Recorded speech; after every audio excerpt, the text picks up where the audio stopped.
Hey everybody, I'm Scott. It's fundraising time again at antiwar.com. We need your help, and here's how you can help.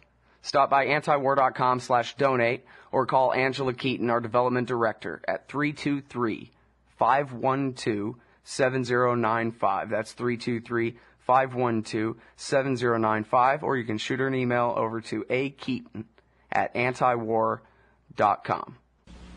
Thank you very much for your support. All right, y'all, it's Anti-War Radio. Welcome back to the show. And we are with you. Then the government pulled the plug. Cell phone service was cut off, TV satellite signals were jammed, and internet access was blocked for nearly the entire country. So this is America. The government This did is not America. want the Who are people you? to communicate with each other, and it did not want the press to communicate with the public. Audio there from CNN footage of Ray McGovern being grabbed and hauled out of a speech by Hillary Clinton. Apparently a speech about what a friend the United States is of liberty around the world. Welcome back to the show, Ray. How are you doing, man? Well, I'm okay. I'm really, I've read her speech now in detail, and I'm so glad to see that the United States is a friend of protesters seeking basic freedoms. In cases like Egypt and Iran, she said, quote, people protested, they stood and marched and chanted, and the authorities tracked and blocked and arrested them.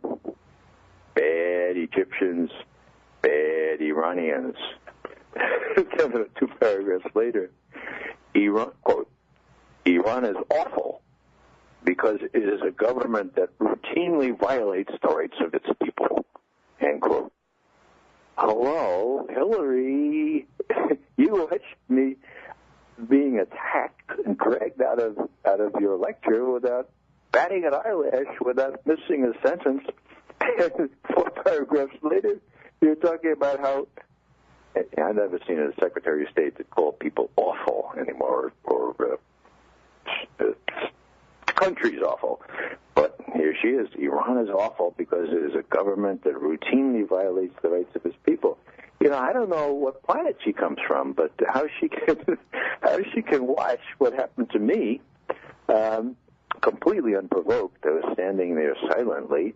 Sure, I had my back to her, but I needed to indicate that, what she stands for, and the fact that there hasn't been a war that she hasn't thought was a truly terrific idea. That's not what Veterans for Peace know. You might learn a lot up at Yale Law School, but you don't know anything about war. She didn't. Her husband doesn't. All those people are running these things don't know what war is dimly like, and that's why somebody needs to dissociate themselves with this blather and say, well, look, let her know, and anybody else who'd care to look. Then not everybody agrees. As a matter of fact, some of us vehemently disagree. Well, Ray, I'm looking at justiceonline.org and the pictures of your arms here. Who are these men who laid their hands on you? That really remains to be seen. Now, luckily, some of them were captured in some of the footage. So we have the big, burly, I guess, 250-pounder. He was the one that really grabbed me and pretty much lifted me. Did they punch you, or they just held your arms that tight to cause those bruises, or what happened to you? Well, they got me outside where nobody was looking. They put 2 sets of handcuffs on me, these steel things. They were digging into my wrists, and the whole back of my pants were soiled with blood, my blood. And I had bruises all over my arms and in other parts that I can't show anybody. It was really incredible violence. I haven't been I haven't experienced that kind of thing since basic training in the U.S. Army. So, but okay. So I see in the pictures the bruises on your arm. That's their hands on you and their handcuffs on you caused that. And yeah. Can you be more specific? The places on your body that you can't show in the pictures where you're hurt. Yeah, my upper left leg there, near the groin area is really, really bruised, and I don't know what else you'd call it, badly bruised. I don't know how that happened. I do know that one thing I objected to strenuously was a female officer of the George Washington Police feeling me up, where 4 other men officers are standing around, and I objected, and she went right ahead. So I guess people can do what they want to do as long as they have some sort of uniform on, or in the case of the fellow that really lifted me over the 4 women sitting to my left, if you don't have a uniform on, but somebody tells you to do it. And that's what we're trying to find out, of course. Who is this guy, and who told him to do this? Well, and Hillary Clinton, who didn't object whatsoever, she just sat there and watched approvingly, apparently. Has she had anything to say about this incident? Not that I know of. I mean, she didn't miss a beat, as you can see from the lecture. Ironically... Off with his head. Yeah, well, as I was leaving, she was on the sentence that said the government in Egypt, they didn't want people to communicate with each other.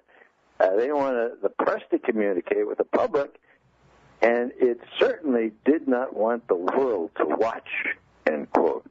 Well, Madam Secretary, it's ironic that you should be talking about the Internet, because a lot of the world now is watching what your goons did to me, and whether you want the world to watch or not, the cat is out of the bag. The wounds are there. I had to go to the hospital to get the wrists x-rayed. The whole business is right out there, and the notion that they're accusing me of disorderly conduct. Well, there was disorderly conduct. I admit that, but I was not responsible for it.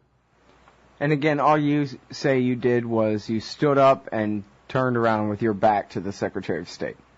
Yeah, when she came in, everybody stood up and welcomed her very warmly, and I applauded as well, just out of courtesy. But then I thought better of it, and I said, well, I'm not going to sit down.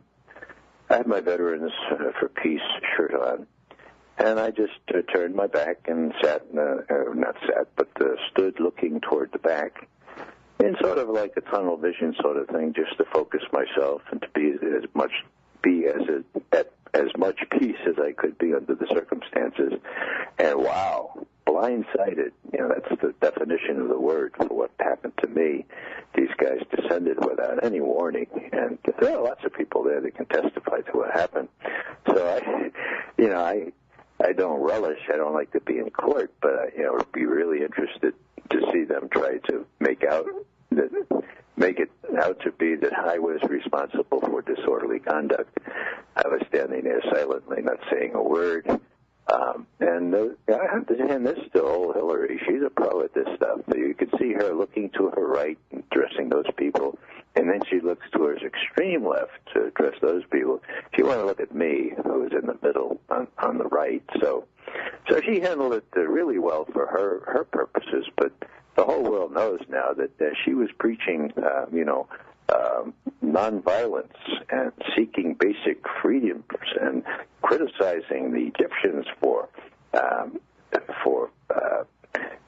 authorities blocking and arresting them. The height of irony and the height of I guess is hypocrisy. Well, it's so ridiculous. Only Americans believe it. Well, it won't be lost on at least people who are thinking, and that's what we're trying to do. I think we're all in the same business, trying to jolt people out of their complacence, out of their acquiescence in this kind of activity. And I'm very encouraged to see that there's an awful lot of support for the whole notion of what I did on the web, but nothing at all yet in what I call the phony corporate media. So the people, unless it's on Fox News, people will be totally oblivious to this, save if they listen to antiwar.com or some of the other more progressive things. Well, you know how it is. Now that you're not a federal government employee anymore and you're just one of us, you don't have any rights that they're bound to respect. I think, it's just as possible that they could have just, renditioned you off to the North Pole and we'd have never seen you again. Why not? What's stopping them at this point? Well, Well, not much. You know, people say, well, that's illegal what they did. And I say, well, you know, yeah, that's right. But there hasn't been an awful lot of attention to legality over the last decade. And, you know, that's really the problem. If we are a country that is subject to the rule of law, and we allow presidents and their executive officers, right down to the Secretary of State and her goons, we let them act outside the law as though they never heard of the Bill of Rights, they're in trouble deep. Yeah, afraid so.